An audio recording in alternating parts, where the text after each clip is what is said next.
Hello students, आज हम करने जा रहे हैं क्लास 10th का chapter 8 that is how do organisms reproduce.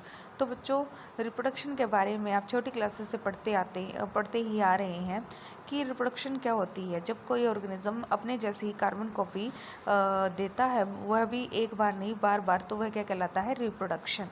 तो before we discuss the mechanisms by which organisms reproduce, let us ask a more basic question, why do organism reproduce.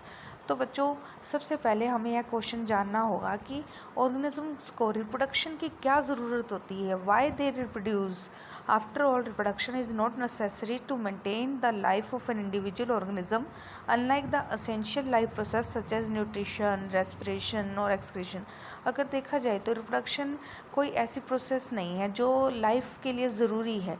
तो जैसे कि लाइफ प्रोसेस हम पढ़ के आए कि न्यूट्रिशन ज़रूरी होता है ह्यूमन बॉडी के लिए या फिर किसी भी एनिमल के लिए या फिर प्लांट के लिए, रेस्पिरेशन ज़रूरी होता है, एक्सक्रीशन ज़रूरी होता है।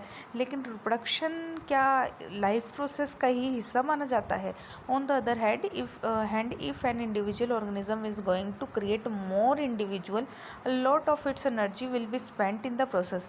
और अगर देखा जाए, जब कोई ऑर्गेनिज्म अपना रिप्रोडक्शन करता है तो उसको बहुत ज़्यादा एनर्जी चाहिए और वह एनर्जी इस प्रोसेस को करने में निकाल देता है।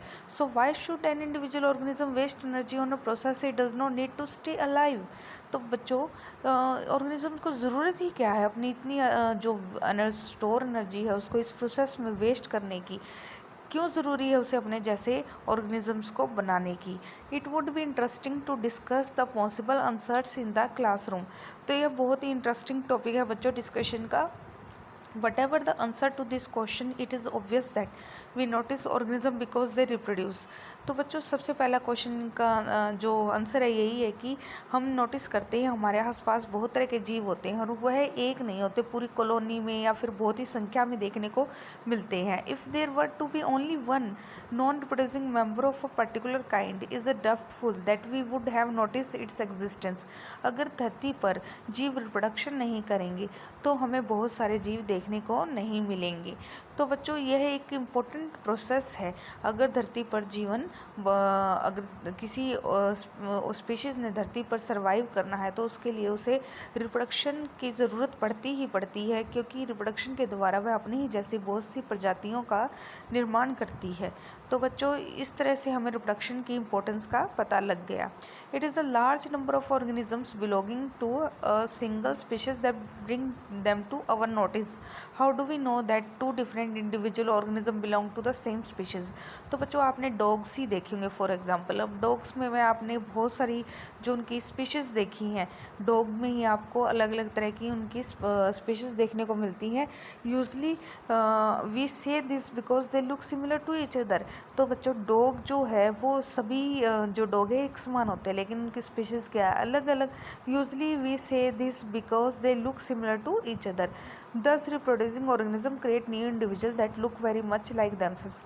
तो बच्चों, आगे जाकर हमें बहुत सी प्रजातियां देखने को मिलती हैं जो एक दूसरे से बिल्कुल देखा जाए तो भिन्न होती हैं। वो कैसे हो पाती है? क्योंकि ये रिप्रोडक्शन है जो नए नए करेक्टर ऐड करती रहती है और इस तरह से हमें नई नई प्रजातियां देखने को मिल जाती हैं। तो do organism create exact copy of themselves? Organism look similar because their body design are similar. तो सभी जो प्रजाति के जो जीव होते हैं वे एक दूसरे से सिमिलर होते हैं। If body design are to be similar, the blueprint of this design should be similar. Thus, reproduction of its most basic level will involve making copies of the blueprint of the body design. अगर हम कहते हैं किसी प्रजाति के जो सभी जीव हैं एक जैसे हैं, वो एक जैसे क्यों होते हैं? क्योंकि जो उनमें मेन कारण है रिप्रोडक्शन। क्योंकि रिप्रोडक्शन जो होता है वो एक ही जाति के जो जीव हैं आपस में मेटिंग कर कर जो ऑफस्प्रिंग बनाते हैं, तो वो उसी प्रजाति के जीव की जो स्पीशीज़ आगे लेकर जाता है। तो इस तरह से हमें एक ही प्रजाति के बहुत सारे जीव देखने को मिलते हैं। In class 9th we learn that chromosome in the nucleus of a cell contain information for inheritance of feature from parents to the next generation the form of DNA that is deoxyribonucleic acid molecule. तो बच्चों ये बहुत ही important line है। तो इसमें reproduction में जो main role कौन प्ले करता है, वो प्ले करते हैं क्रोमोसोम, जो कहाँ प्रेजेंट होते हैं, न्यूक्लियस में। और ये क्या करते हैं, एक जनरेशन से दूसरी जनरेशन ट्रांसमिट करते हैं। ठीक है बच्चों। और बेसिकली क्रोमोसोम किसके बने होते हैं, डीएनए के। डीएनए की फुल फॉर्म क्या है, डीऑक्सीराइबोन्यूक्लिक एसिड। तो बच्चों इस तरह से यह एक बहुत इंपॉर्टेंट लाइन है जो आपको पता होनी चाहिए। The DNA in the cell nucleus is the information source for making proteins. तो बच्चों डीएनए ही अकेला ऐसा है जो हमारी बॉडी के हर फंक्शन को निर्धारित करता है। If the information is change different proteins will be made. तो बच्चों यह प्रोटीन बनाने के लिए भी रिस्पॉन्सिबल होता है। अगर ये थोड़ी सी भी डीएनए में अगर चेंजेस आ जाते हैं तो जो प्रोटीन्स है वो जो हमारी रिक्वायरमेंट है उसको रिक्वायरमेंट को पूरे नहीं कर पाएंगे। वो उनसे अलग जो प्रोटीन्स की नीड हमारी बॉडी की पूरी नहीं हो पाएगी अगर डीएनए में चेंजेस आ जाते हैं। Different proteins will eventually lead to altered body design. अगर डिफरेंट प्रोटीन्स बनेंगे जो डीएनए नहीं चाहता तो हमारी जो बॉडी है वो नॉर्मल नहीं होगी, वो नॉर्मल से बिल्कुल अलग होगी। Therefore a basic event in the reproduction is the creation of DNA copy. तो मेन इंपॉर्टेंट थिंग है रिप्रोडक्शन में डीएनए की copy. Cells use chemical reaction to build copies of their DNA. तो सेल्स क्या करते हैं, अपने अंदर डीएनए की कॉपी बनाते हैं। कैसे बनाते हैं, by the help of cell division. This created two copy of the DNA in reproducing cell. जब एक सेल रिप्रोड्यूस करता है तो क्या करता है, वह दो में डिवाइड होता है। और दो में डिवाइड होने पे क्या होता है, उसका डीएनए डिवाइड होता है इक्वली, जो दोनों सेल में डिस्ट्रीब्यूट हो जाता है। तो ये एक लंबी प्रोसेस है जो आप आगे हायर क्लासेस में पढ़ेंगे सेल डिवीज़न के बारे में। This create two copy of the DNA in a reproducing cell and they will need to be separated from each other. However keeping one copy of DNA in the original cell and simply pushing the other one would not work, because the copy pushed out would not have any organized cellular structure for maintaining life processes। तो बच्चों basically क्या होता है, जब cell divide करता है तो उसका जो न्यूक्लियस है वो दो भागों में विभाजित हो जाता है। उससे क्या बनते हैं, दो सेल बनते हैं। बेसिकली वहाँ जो न्यूक्लियस है, न्यूक्लियस में क्या होता है, क्रोमोजोम। और क्रोमोजोम किसके बने होते हैं, डीएनए के। तो बेसिकली इन दो सेल में क्या ट्रांसफ़र हुआ है, डीएनए, जो एक ही सेल से टूटकर बने हैं। ठीक है बच्चों। तो उनका डीएनए जो मेन सेल है उसका डीएनए डिवाइड हो जाता है दो सेल्स में। Therefore, DNA copying is accompanied by the creation of an additional cellular apparatus and then DNA copies separate, each with its own cellular apparatus, effectively a cell divide to give rise to two cells। तो बच्चों इस तरह से DNA copy करता है अपनी, मतलब दो में डिवाइड होता है और दोनों सेल्स अलग अलग अपना आगे जाकर अपना अपना काम करते हैं। इस तरह से डीएनए अपनी कॉपी बनाकर सेपरेट हो जाता है और इस तरह से जीवन चलता रहता है with the help of cell division. This two cells are of course similar but are they likely to absolutely identical.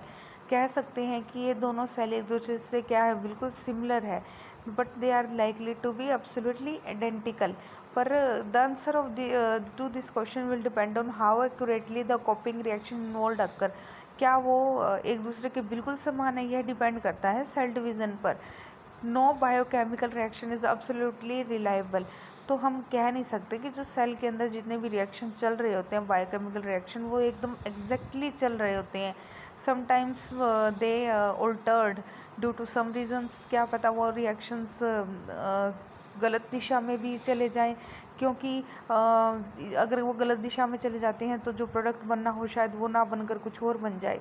Therefore it is only to be expected that the process of copying the DNA will have some variation each time. तो कह सकते हैं कि जब DNA copy करता है तो साथ के साथ क्या होती है, कुछ वेरिएशन, कुछ चेंजेस तो आते ही आते हैं।